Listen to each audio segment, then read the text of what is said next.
감사합니다. 우리 하나님께 모든 영광 돌립니다. 아멘. 저는 오늘 여러분과 잠깐 동안 말씀을 은혜 받을 말씀의 제목은 결코 포기하지 말라. 한번 해봅시다. 결코 포기하지 말라. 정말 우리가 절대 긍정, 절대 믿음, 절대 감사, 절대 순종으로 생각이 바뀌면은 행동이 바뀌고, 행동이 바뀌면 습관이 바뀌고, 습관이 바뀌면 성품이 바뀌고, 성품이 바뀌면 운명이 바뀌는 것이다. 한동안 안 했더니 저도 잊어버렸어요. 예, 할 수 있겠어요? 운명을 바꾸는 방법입니다. 우리의 환경과 운명을 바꾸는 방법. 그러므로 우리는 날마다 절대 긍정, 절대 믿음, 절대 감사, 절대 순종할 때에 나를 통해서 하나님의 위대한 역사가 일어나는 줄로 믿으시기 바랍니다.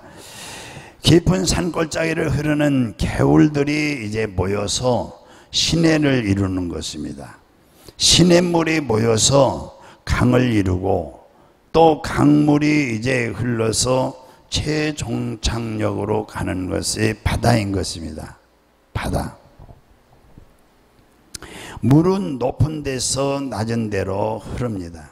흐르는 물 앞에 커다란 바위가 있으면은 물은 그 바위를 부시고 뚫으려고 하지 않습니다. 이렇게 돌아서 내려갑니다.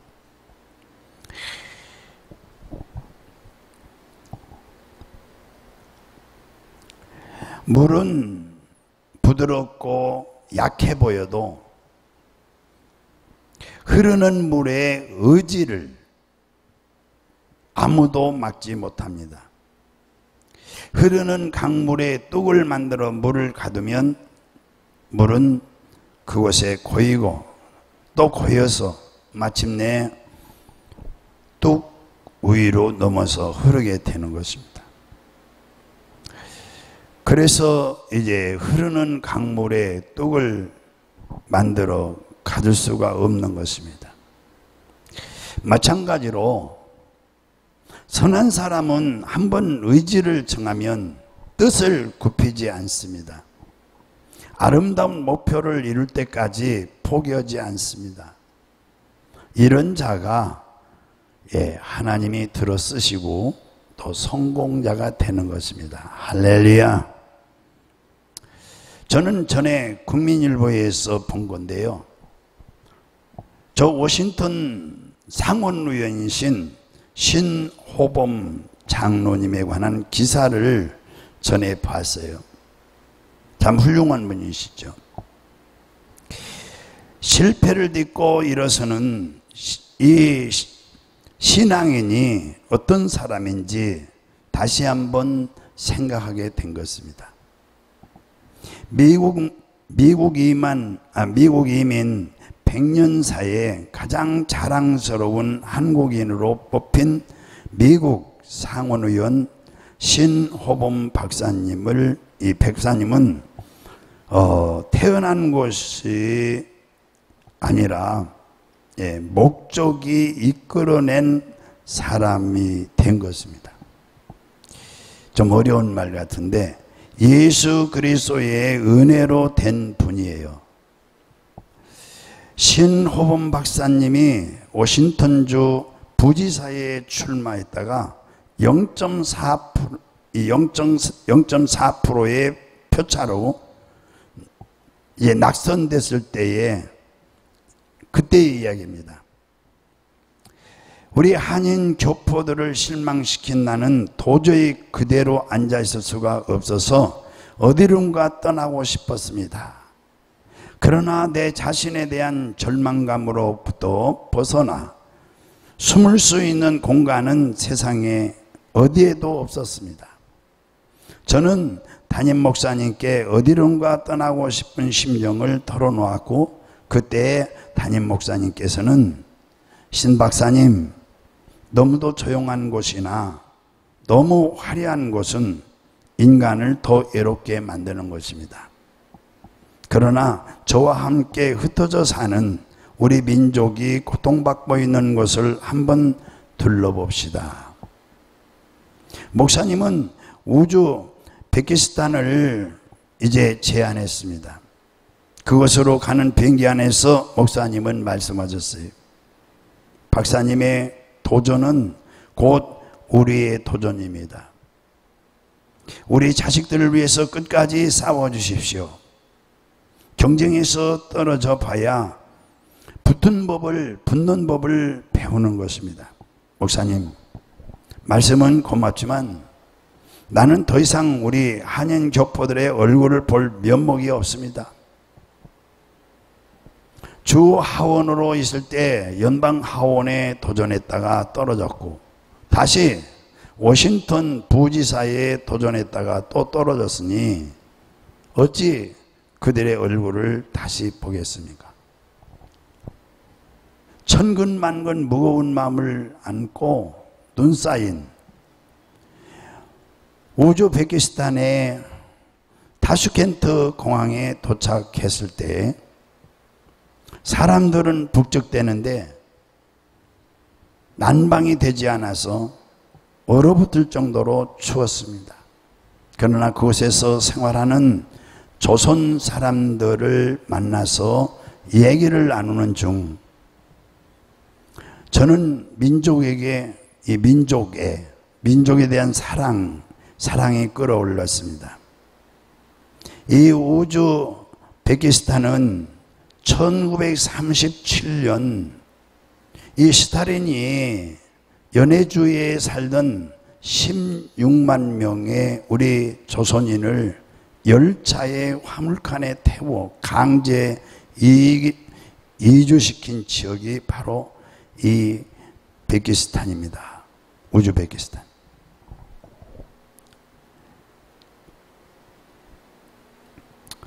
그때의 추위를 피해 땅을 파며 일했던 이야기, 수많은 사람이 굶어서 죽었던 얘기, 조선말을 하지 못하게 억압하며 탄압했다는 이야기를 들으면서 오늘날 유색인종이란 이유로 미국 사람들에게 차별 대우를 받고 사는 우리 한민족 사람이 다시 불타올랐습니다.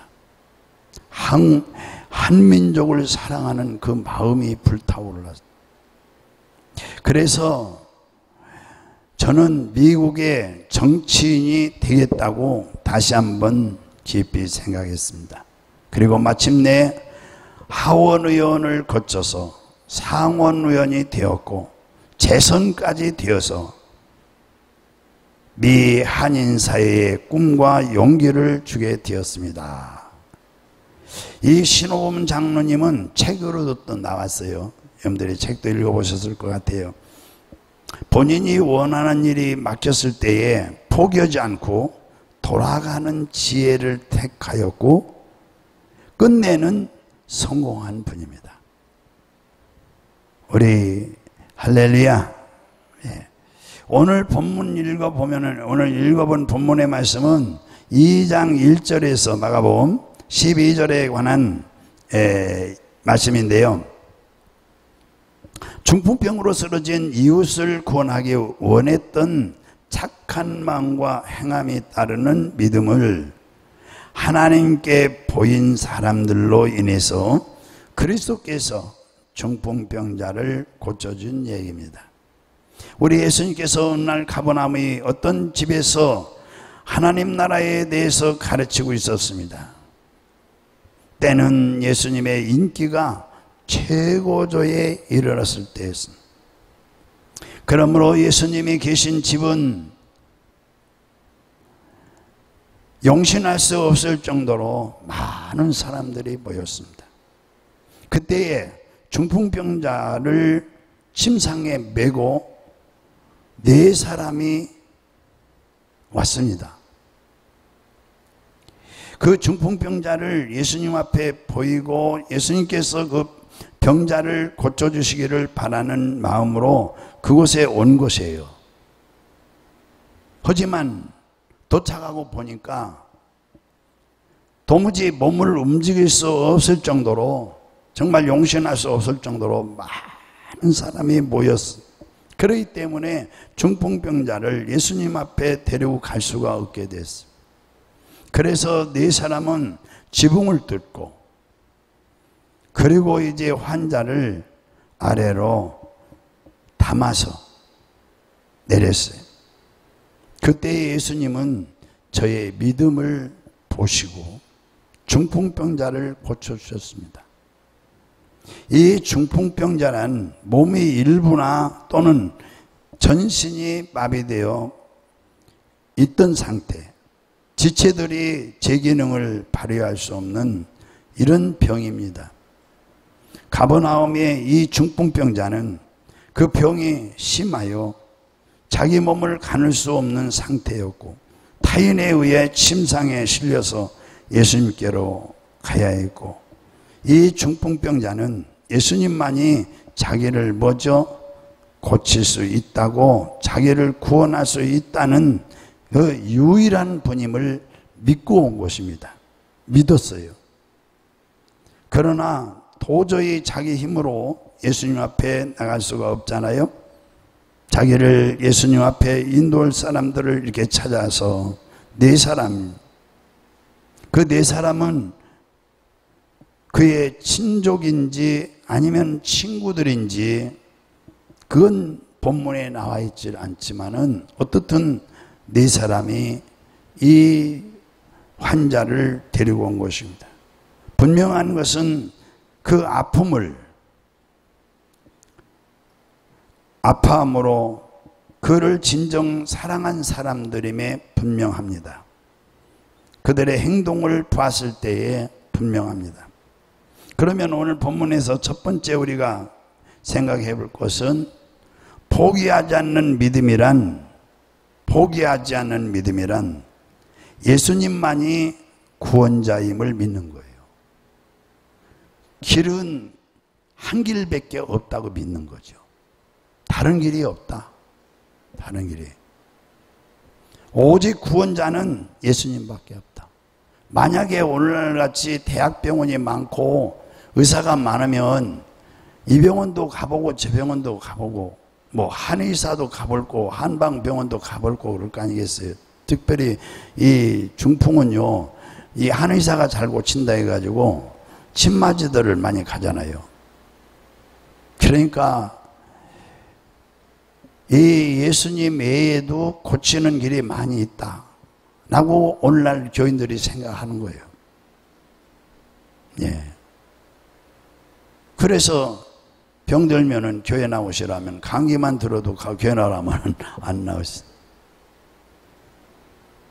나오는 게 믿음인데. 하나님은 어떤 사람의, 여기서 보면은 우리 예수님께서 말씀하시죠. 소자야, 내 제삼을 받았느니라. 여러분 병원에 가서 병은 고칠 수 있다 하더라도 의사가 병을 어떻게 고칠 수는 있지만 죄 문제를 해결해 줄 수 있습니까? 의사가?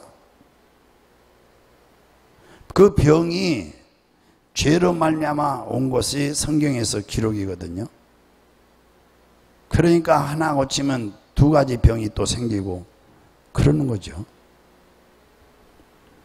오늘날로 말하면 그렇다는 얘기죠. 하나님은 어떤 사람의 죄를 사해 줍니까? 회개하고 복음을 믿는 사람입니다. 회개하고 복음을 믿는 사람. 사도행전 2장 36절 37절. 사도행전 몇 장이에요? 2장 37절에서 6절이 아니래요. 37절에서 9절까지 있는 말씀이에요. 아주 유명한 말씀이죠. 회개. 그들이 이 말을 듣고 마음에 찔려 베드로와 다른 사도들에게 물어 이르되, 형제들아, 우리가 어찌할꼬? 베드로가 이르되, 너희가 회개하여 각각 예수 그리스도의 이름으로 세례를 받고 죄 사함을 받으라. 그리하면 성령의 선물을 받으리니 이 약속은 너희와 너희 자녀와 모든 먼데 사람 곧 주 우리 하나님이 얼마든지 부르시는 자들에게 하신 것이라. 사도행전 3장 19절에 그러므로 너희가 회개하고 돌이켜 너희 죄 없이 함을 받으라. 이같이 하면 새롭게 되는 날이 주 앞으로부터 이를 것이요. 단 죄를 사하게 되는 것은 돌이키는 것입니다. 메타이노 한번 해봅시다. 메타이노, 이게 이제 방향을 바꾸는 거예요. 이게 회개예요. 우리는 회개를 하고 그냥 와서 회개하고 달라진 게 없으면 안 되죠. 방향을 바꾸는, 메타이노, 방향을 바꾸라. 방향을, 생각을 바꿔야 돼요. 행동도 바꿔져야 돼요. 마음도 바꿔지고. 돌이키는 것입니다. 먼저 생각을 돌이켜 회개해야 됩니다. 생각, 육신의 생각은 사망을 낳는 거니까요. 육신의 생각을 영의 생각으로 돌이켜야 됩니다. 부정적인 생각을 긍정적인 생각으로 돌이켜 회개해야 됩니다. 내 뜻대로 살았던 것을 이제 생각을 바꿔서 주님 뜻대로 살기로 바꿔야지 됩니다. 집 떠난 탕자가 자기 잘못을 뉘우치고 아버지 집으로 돌아오는 것이 회개인 것입니다. 메타이노, 방향을 바꿔야 돼요. 생각을 바꾸고 회개가 이루어지는 것이죠. 집 떠난 탕자가 자기 잘못을 뉘우치고 아버지 집으로 돌아온 것, 회개입니다.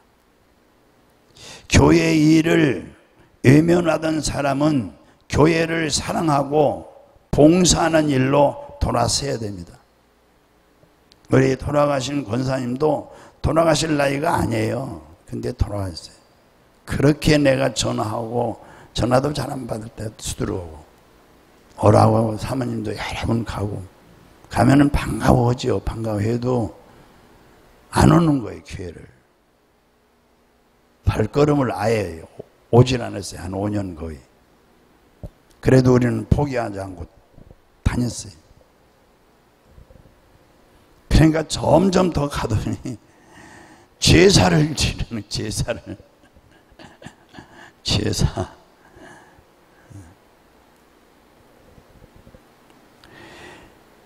교회 일을 외면하는 사람은 교회를 사랑하고 봉사하는 일로 돌이켜야 돼요. 항상 앉으면 뭐 비판하고 원망하고 불평하는 그런 습관이 있는 사람은 이제 바꿔줘야 돼요. 입술이 바꿔줘야 돼요. 칭찬하고 감사하는 입술로 돌이켜 바꿔줘야 돼요. 이게 회개예요. 자주 이제 분노를 바라고 그런 사람들도 바꿔줘야 돼요.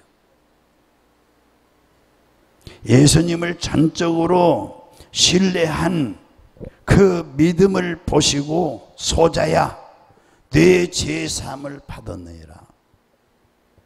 사람은 사람의 외모만을 보는 경향이 많지만 하나님은 외모를 보시는 것이 아니라 우리의 중심을 보신다 그랬어요. 속 사람을 보는 거예요. 속 사람. 이중인격 가진 사람들 많죠. 저는 이중인격자는 그 속에 뭐가 들었다고 봐요? 권사님, 뭐가 들었어요? 100% 귀신이죠. 이중인격이니까요. 하나님의 선한 인격이요, 원래 이 인간에 만들었을 때 본심이고 그 다음에 성령이 내 안에 있는 본심이에요. 그런데 속 다르고 겉 다른 거죠. 그래 겉으로는 아주 근데 속에는 뭐가 들어있어요. 그러니까 이중인격이죠. 귀신인격 그리고 본래의 사람의 인격, 하나님의 인격이 나오는 거예요. 그래서 이중인격이라고 그래요. 겉 다르고 속 다르고 말 다르고 행동 다르고 생각 다르고 마음 다르고 마음과 생각이 같이 나가야 되잖아요. 그렇죠? 근데 생각은 다른 거, 마음은 그게 아닌데 저는 이중인격자는 100% 그 속에 귀신이 있었다고 보는 거예요. 예. 그 밖에 가서 못된 짓 하고 집에 와서는 또 아주 얌전한 것 같죠. 이중인격이에요. 이중인격. 우리 이 인격이 매우 중요하죠. 예. 그래서 우리 하나님은 속 중심을 보십니다. 복 있는 사람은 기록된 하나님의 말씀을 읽고 듣다가 양심, 이 마음의 찔림을 받고 자기 죄를 회개하는 거예요. 지혜 있는 사람은 주의 종을 통해서 책망을 듣거나 자신의 양심의 가책을 받음으로 돌이켜 회개하는 사람이 지혜 있는 사람. 그렇지 않은 사람은 우매한 사람이죠. 회개하는 자는 죄사함을 받습니다. 강도도 평생 동안 강도 지르고 살인하고 평생 동안 그러고서 십자가에 매달렸는데 예수님이 당신이 저 낙원에 가실 때 나를 기억해 달라고 회개하니까 너는 나와 함께 낙원에 있으리라. 할렐루야. 뭐 평생 도둑질이나 하고 사기치고 음란하고 호색하고 방탕하고 뭐 이렇게 평생 살았어도 주님 앞에 회개하니까 너는 낙원에 나와 함께 있으라.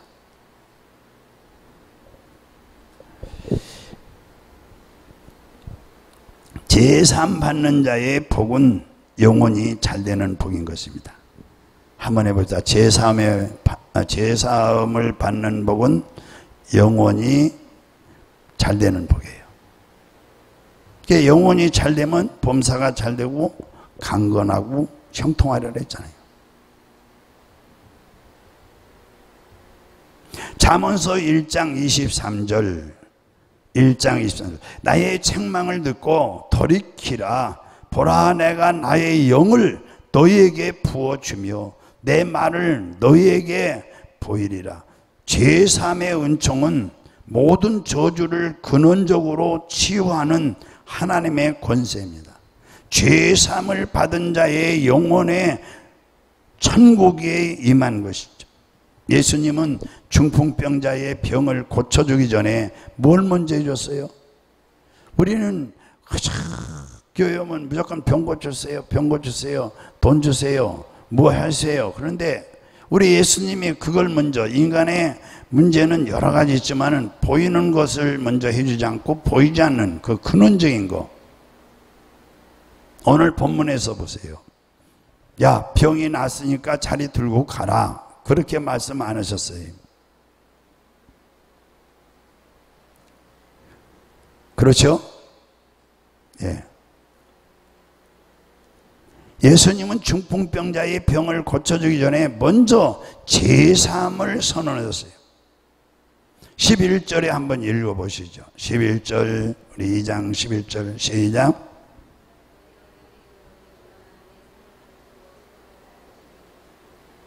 예. 지금 예수님께서는 이렇게 일어날 때 상을 가지고 가라. 11절에 명하사 그가 곧 일어나서 조금 전에 자기가 누워있던 그 침상을 자기 손에 들고 모든 사람 앞으로 걸어 나갔습니다. 사람들이 깜짝 놀랐어요. 그 앞에서 뭐가 있었어요? 먼저 9절에 중풍병자에게 내 제사함을 받았느니라. 할렐루야. 여기서 또 5절에 보세요. 시작. 예수께서 그들의 믿음을 보시고 중풍병자에 이르시되 작은 자여 뭐죠? 내 제사함을 받았느니라. 여기서 작은 자라고 그러잖아요. 그렇죠? 원래 바울이 사울이었잖아요. 사울은 원래 큰 자예요. 큰 자. 이 큰 자란 뜻이에요. 바울은 작은 자란 뜻이에요. 바울은. 그러니까 예수님을 만나고 나서 9장에, 사도행전 9장에 주여 누이시니까 네가 핍박하는 나는 예수다. 예수님을 만나고 나서 바울이 너는 이제 바울이라 하지 말고 사울이라 하지 말고 바울이라 해라. 바울은 작은 자요. 천국에서 누가 큰 자냐? 작은 자가 큰 자라 그랬어요. 낮아진 자냐고. 어린아이 같지 않으면 천국 갈 수 없다 그랬어요. 자기가 죄인임을 깨닫고 베드로도 부활하신 주님을 만나고 또 그리고 처음에 주님 만날 때도 고기를 잡았을 때에 2배나 채웠어요. 그때도 중요한 것은 그 내용에서 진짜 중요한 것은 그겁니다. 나는 죄인입니다. 베드로가 그랬어요. 나를 떠나소서. 누가복음 5장이에요. 그건 우리는 별로 설교할 때 중요시 안 하고 2배로 채웠습니다. 할렐루야. 저도 설교를 그렇게 주로 해요. 예. 이제 사업이 2배로 일어납니다. 이런 식으로 설교해요. 그런데 그 내용 전체는 중요한 게 그 부분이 그게 포인트입니다. 나는 죄인입니다. 날 떠나소서. 네가 이제 사람을 낚는 어부 같게 하리라. 할렐루야. 제3의 은총은 모든 저주를 근원적으로 치유하는 하나님의 권세. 한번 따라서 해보시죠. 시작. 제3의 은총은 모든 저주를 근본적으로 치유하는 하나님의 권세다. 제삼 받는 자의 영혼에 천국이 임하는 것입니다. 천국은 여기 있다 저기 있다가 아니라 내 마음에 있느니라. 예수님은 중풍병자의 병을 고쳐주기 전에 오늘 5절에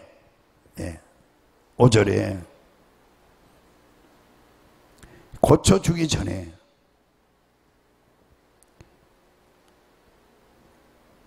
이 죄사함을 먼저 주신 것입니다. 할렐루야. 그리고 이제 두 번째는 오늘 본문에서 이 행함을 보인 믿음이 포기치 않는 믿음인 것입니다. 행함을 보인 믿음. 행함을 보인 믿음. 해보자. 행함을 보인 믿음. 누구에게 믿음을 보였어요? 예수님께. 행함을 보인 믿음은 절대로 환경에 좌우되지 않고 포기하는 믿음이에요. 예수님의 권능은 아무에게나 나타나는 것이 아닌 것입니다. 오직 믿는 자에게 믿는 자에게 이란 표익 따르니 내 이름으로 귀신을 내쫓으며 병제 손을 나리라 그랬잖아요. 어떻게 믿는 자에게 나타나는 것입니까? 행함이 따르는 믿음이기 때문에 나타나는 거예요. 행함이 따라야 돼요. 오늘 저녁에 나오신 분들은 진짜 행함이 있죠. 이 코로나 시대에 어떻게 나올 수 있겠어요? 또 오늘 아침에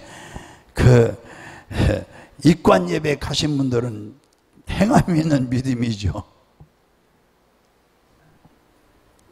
해당장 야이로는 예수님 앞에 행함이 있는 믿음을 보였습니다. 예수님이 바닷가에 계실 때에 큰 무리가 모였는데 그때에 해당장 야이로가 예수님의 발 아래 엎드려서 많이 간구했습니다. 많이 기도했어요. 예. 내 어린 딸이 죽게 되었사니 오셔서 그 위에 손을 얹으사 그가 구원을 얻어 살게 하옵소서. 또 혈루증 이 여인이 있죠. 혈루증. 항상 피가 흐르는 이 부정한 병이죠.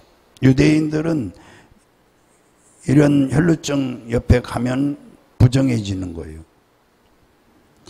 예수 그리스도가 길 가신다는 말씀을 듣고 자리에서 벌떡 일어나 예수님이 계신 곳으로 나왔지요. 이 여인은 많은 무리들에 섞여 있는 예수님 뒤로 왜 앞으로 갈 자신이 없죠. 앞으로 갈 자신이 없어요. 그래서 뒤로 가서 옷깃을 만졌어요. 그때에 예수님이 내 몸에서 뭐가 나갔다? 능력이 나갔다 그랬죠. 그 시로 혈루증이 피가 딱 멈춘 거죠. 이 12년 동안 혈루증으로 고생해서 자기 있는 재산은 다 갖다 낭비했다고 그랬어요. 예수 그리스도는 딸아, 내 믿음이 너를 구원하였으니, 내 믿음이 너를 구원했다 그랬어요. 평안히 가라. 내가 건강할지어다. 말씀대로 이루어졌어요. 또 소경 바디메오가 있어요. 예수께서 여리고를 지나가는데 다윗의 자손 예수야, 나를 불쌍히 여소서. 사람들이 그를 업신여겨서 야, 조용해라, 잠잠해라, 그렇게 좋게 얘기했으면 좋은데 꾸짖었다고 그랬어요. 야단을 친 거죠. 야단 치면 칠수록 더 소리를 질렀대. 더욱 소리 질러서 야, 조용히 하면 다윗의 자손 예수야, 나를 불쌍히 여소서. 야, 조용히야. 그러면 더 소리를.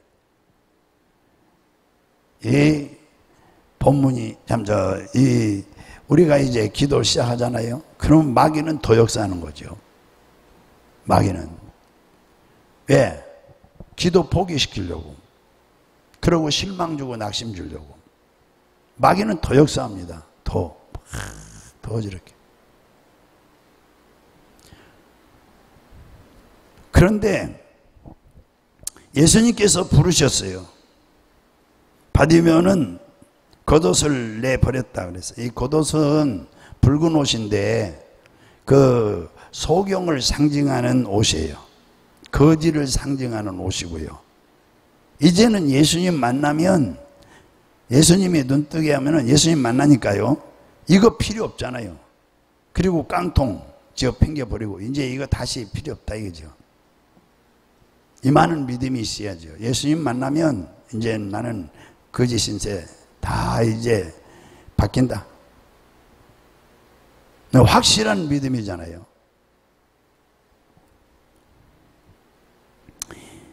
그래서 이 겉옷을 내어버리고 깡통도 내어버리고 뛰어 일어나서 예수님께, 보이도 않는데 그냥 달려나가는 거죠. 예수님께서 내가 무엇하여 주기를 원하느냐? 선생님이여 보기를 원하나이다. 가라, 내 믿음이 너를 구원하여내라. 언제나 내 믿음이 너를 구원했다 했어. 믿음이 있어야 구원을 받죠. 내 믿음이 너를 구원하여내라. 저가 잘 보게 되었다고 그랬어요. 믿음, 내 믿음이 내 눈을 뜨게 했다. 내 믿음이 너희 딸을 고치게 했구나. 예. 이 백부장에게도 그러죠. 예. 백부장이 자기 밑에 그 군사들이 100명을 거느리고 있잖아요. 노마고. 그런데 집에 가서 내가 기도해 주겠다, 고쳐주겠다, 그러니까 오실 필요 없습니다. 여기서 말씀만 하시면은 내 밑에도 수하가 많은 밑에 종들이 있는데 가라면 오고 오라면 오고 그럽니다. 그러니까 여기서 말씀만 하시면은 저 멀리 있는 내 하인이 낫겠습니다. 그것도 중풍병자죠. 내 믿음이 너를 구원했다. 내 믿음이 내 병을 고쳤다. 목사님이 안수기도에서 병 난 게 아니라 안수기도할 때 그분이 내 믿음이 너를 구원했다. 내 믿음이 너의 축복을 가져왔다. 믿음이 뭘 보셨어요? 예수님은 믿음을 보신 거예요. 믿음을. 예.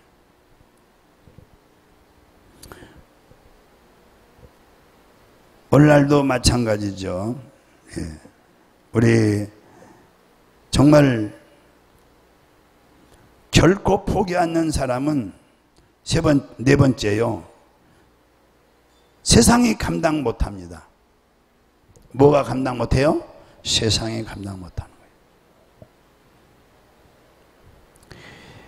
이사야 26장 3절에 보면은 주께서 심지가 견고, 한번 찾아서 읽어보시죠. 이 심지는 우리의 마음이에요.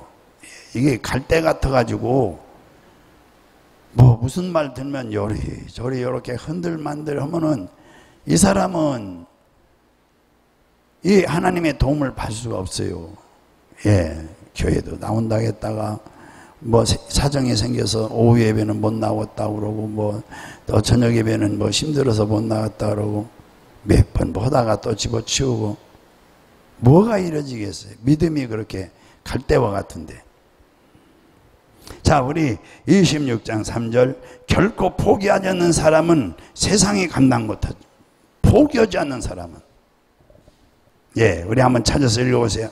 26장 3절 이사야. 찾았으면 아멘. 시작. 뭐가 견고해요?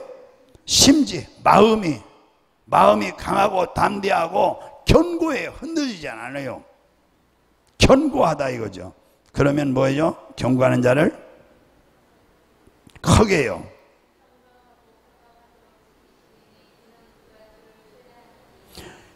신뢰하는 거예요.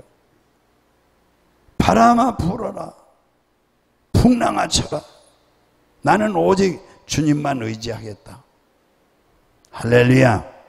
사람 보이는 어떤 행동은 보이지 않는 마음에서 시작하는 거예요.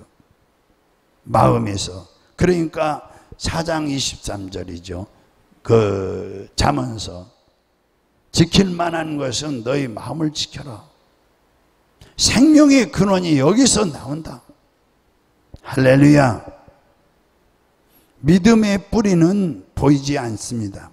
진정한 믿음은 눈에 보이지 않고 귀에 들리는 소리가 없어도 이 믿는 것이죠. 뭘 믿느냐? 말씀을 믿는 거예요. 말씀은 어제나 오늘 영원토록 동일하시고 예수도 동일하시고 말씀으로 천지 만물을 창조하시고 말씀으로 섭리하시고 말씀으로 이제 심판하시고 말씀으로 우리에게 이제 말씀대로 하나님 앞에 마음 드리고 물질 드리고 충성한 사람들은 말씀대로 약속을 지켜야 되니까 멸류관을 주시는 것이죠. 할렐루야. 선한 목적을 가지고 사람을 이끌어가는 영적 의지가 곧 믿음이에요. 그런데 이 같은 믿음을 주신 분은 하나님이십니다. 사도 바울은 은혜 받을 자에게 먼저 은혜로운 마음을 보여주시고 복 받을 자의 마음속에 복 받을 일을 하고 또 이 무엇을 하고 싶은 마음을 부어주시니 그래서 믿음은 하나님의 선물이요 성령은 하나님의 선물이라는 것입니다. 영의 생각을 따라 행하였던 사건들이 성경의 학개서에 보면은 당시 예루살렘 성전을 재건할 때에 하나님이 그 일을 시작하셨습니다. 그 방법은 학개서 1장 14절 한번 찾아보실까요? 그런데 이 학개서는 4장 5장 밖에 없으니까 어느 구석에 있는지 못 찾고 왔다 갔다 하시는 분들이 들어 있어요. 학개서, 여호와께서 찾았으면 한번 읽어보세요. 시작. 여호와께서 스알디엘의 아들 유다 총독 스룹바벨의 마음과 여호사닥의 아들 대제사장 여호수아의 마음과 남은 모든 백성의 마음을 감동시키심에 그들이 와서 만군의 여호와 그들의 하나님 전 공사를 하였으니 라고 말씀했어요. 이스라엘 백성들이 포로로 끌려가서 60년 동안을 지내고 돌아오는 거예요. 돌아왔을 때에 이 성전을 건축하라는 하나님 명령을 받고 온 거예요. 스룹바벨이. 그런데 이 스룹바벨의 마음과 여호사닥의 아들 누구죠? 여호수아의 마음과 남은 모든 백성의 마음을 감동시켰어요. 이 총독이 스룹바벨이에요. 뭘 하라고요? 이제 이스라엘 백성들이 적에게 점령당할 때에 나라도 망하고 백성도 망하고 다 이제 포로로 끌려가고 성전은 불을 태워서 사라져버리고 북이스라엘은 아수르에게 그렇게 패망했고 남유다는 바벨론에게 패망했어요. 바벨론. 성전이 사라져버린 거예요. 그게 우리도 기도를 많이 해야 돼요. 6.25 때요. 일사후퇴로에서 저 부산까지 내려가는데 우리는 충남 대천에 살았잖아요. 대천 해수욕장에 있는데 내항리 442번지예요. 그런데 이 중공군이 밀고 내려온 거예요. 사실은 중공군이 언제 몇 월 며칠 날이요? 6월 25일 날 6.25 사변이 일어난 거죠. 6월 며칠 날이요? 25일 날. 그것도 새벽에. 그런데 우리 한국 군인들은 장교들은 술 먹고 모두 제정신이 못 차렸었대요 그때. 그러니까 뭐 그냥 쫙 밀고 이번에 저 어디 같이 그 무슨 나라가 아프간 같이 그렇게 돼버린 거예요. 정말 그때 미국이 없었으면 우리나라는 사라졌어요. 이 교회를 다 불리는 겁니다. 그냥 교인들 다 교회다 놓고 교인들 보면 모두 이 줄로 엮어가지고 끌고 가서 저기 가서 다 빡빡빡 죽여버리고 교인이라면 그냥 이를 갈고 쫓아다니며 죽인 거예요. 그리고 이 완장만 채워지면은 막 자기 아버지도 죽이고 형제들도 죽이고 교인들이 기도를 많이 해야 됩니다. 앞으로도. 그렇죠? 예. 그래서 제가 많은 교인들 보고 이 공산당은 절대 좋은 사람들이 아니다. 기도자는 거예요. 성령 받으라 성령 받으라 예수 내게 말씀하셔서 성령 받으라 성령 받으라 예수 내게 말씀하셔서 아멘. 할렐루야 성령 받았네 나는 성령 받았네 할렐루야 성령 받았네 나는 성령 받았네. 결코 포기하지 않는 사람, 성령의 감동을 받은 사람, 오늘 성령의 감동을 받은 사람, 정말 우리 성령의 감동, 하나님의 신에 감동된 성도들이 바로 교회를 짓는 거예요. 교회에 충성된 일꾼들이 되고 헌금하는 사람이 되고. 그냥 됩니까? 기도해야 성령의 감동이 되지. 오늘 스룹바벨 학개서 1장 14절에 있는 말씀 보세요.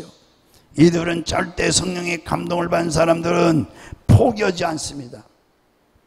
성전 건축에 대해서 포기하지 않아요. 갈라디아서 5장 17절 육체의 소욕은 성령을 거스리고 성령은 육체를 거스리나니 이 둘이 서로 대적함으로 너희가 원하는 것을 하지 못하게 하려 함이라. 사도 바울은 이 같은 일은 육체의 소욕이라 그랬어요. 이 소욕이라는 말로 표현했어요. 사람의 마음은 마귀의 운동장이 되든지 아니면은 하나님이 다스리는 성전이 되든지 둘 중에 하나예요. 우리 성도 여러분, 이제 결론을 짓고 말씀을 마치려고 그래요. 그래서 성령의 소욕을 따라 사는 사람의 열매는 사랑과 희락과 화평과 오래 참음과 자비와 양성과 충성과 온유와 절제라고 그랬어요. 우리 마음의 생각이 하나님의 마음의 생각과 일치되는 것은 성령의 감동을 받으면 됩니다. 할렐루야. 그러므로 오늘 우리 모두 결코 포기하지 않는 믿음이 우리를 구원하고, 결코 포기하지 않는 사람은 세상에 이렇게 감당하지 못하는 거예요. 믿습니까? 네, 모두 결코 포기하지 않는 성도들이 되시기를 주의 이름으로 축원합니다. 목적에 이끌려 사는 여러분 되시기를 주의 이름으로 축원합니다. 아멘. 우리 하나님이 우리를 택하심은 하나님의 목적이 있어요. 우리 구원이고 그 다음에 뭐죠? 하나님 나라를 기업으로 주려고 우리를 택하신 거예요. 하나님의 영원하신 나라를 뭘로? 기업으로 주려고. 그 기업을 목적으로 삼고 가는 사람은 절대 신앙을 포기하지 않습니다. 코로나가 온다 해도 신앙을 헌신짝같이 버리지 않습니다. 교회를 떠나지 않습니다. 절대 포기하지 않습니다. 믿음을 포기하지 않습니다. 하나님은 그런 사람들을 통해서 오늘 병도 고쳐주시고 내 믿음이 너를 구원하여내라. 내 믿음이 너희 가정에 축복이 임하리라. 내 믿음이 너희 자녀들에게 복이 되니라. 내 믿음이 영원한 하나님 나라를 기업으로 받느니라. 할렐루야.